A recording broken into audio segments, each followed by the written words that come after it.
And so it begins. Pub battles, Antietam. The Confederates have a pretty standard Confederate setup. Longstreet is set up defending here, and Jackson is defending here.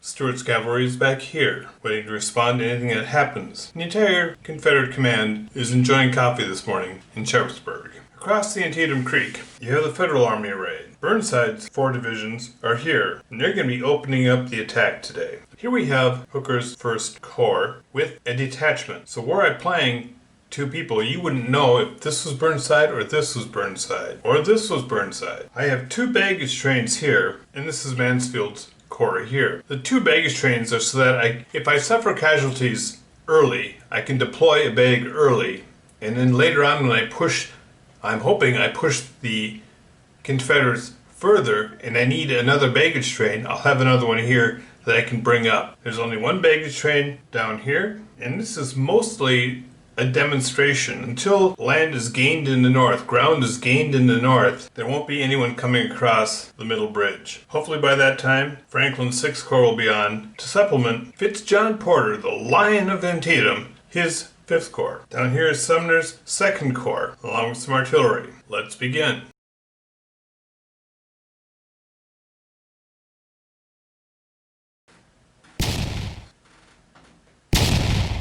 Longstreet's artillery opened up, was able to drive Federal artillery from the hilltop. Jackson's artillery softened up one of Burnside's division, and Jackson was able to drive them off. The 2 detachments just simply moved away, backed off, away from the advancing Federals. And both the opposing divisions here are fighting, though no one could gain the ground. Turn 2.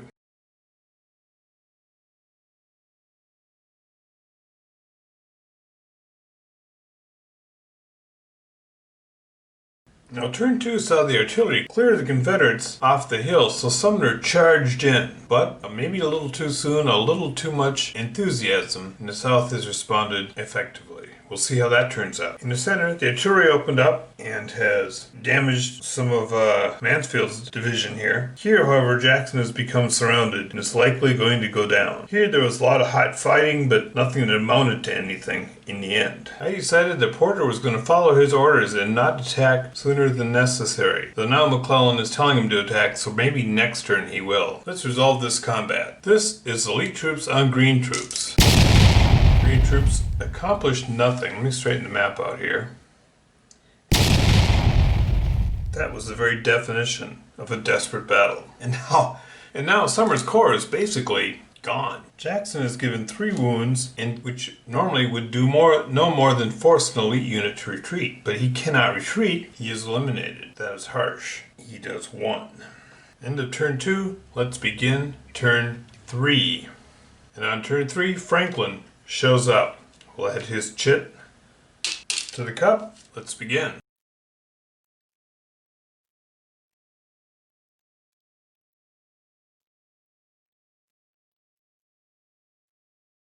Alright, turn 3, movement ends. Union artillery on the hill opened up, drove back the Confederates there, but reduced them to spent, but they were right next to a deployed baggage, so they were able to pop back up to full. And in a rare moment of elan, Longstreet sends his boys across the southern bridge, and the North really has very little here. 1 good division, but the cavalry, that could help. It's going to be absolutely necessary. Here the Union artillery had opened up, preceding Franklin's drive across the river, and the Confederates retreated. Up here in the north, we do have some combat. Here the South falls back with heavy fighting, and in the process, they did destroy a Federal division. We can see that Jackson is beginning to fall back. He's got time to fall back. There's no reason. He's taking the brunt of the attacks, and you don't want to stay too long and be cut off. So he is falling back. We have this combat to do.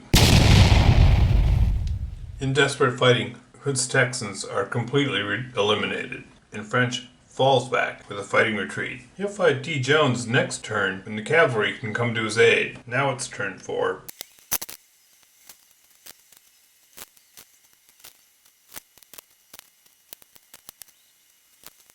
Alright, turn 4 movement. We see Franklin's 6th Corps come up to protect the baggage, Sumner's lone division recovers, and the cavalry swarms over the Confederates. In the center, Fitz-John Porter continued to drive on, but now Stuart's cavalry has turned that into a trap. 12th Corps drives on the artillery here.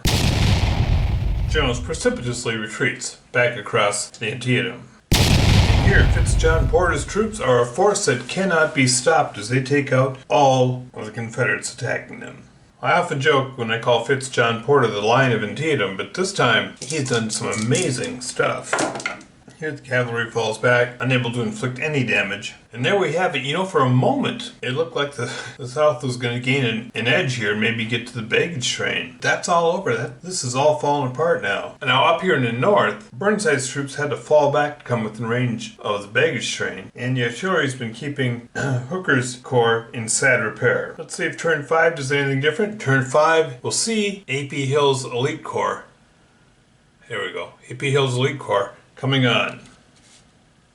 Turn 5.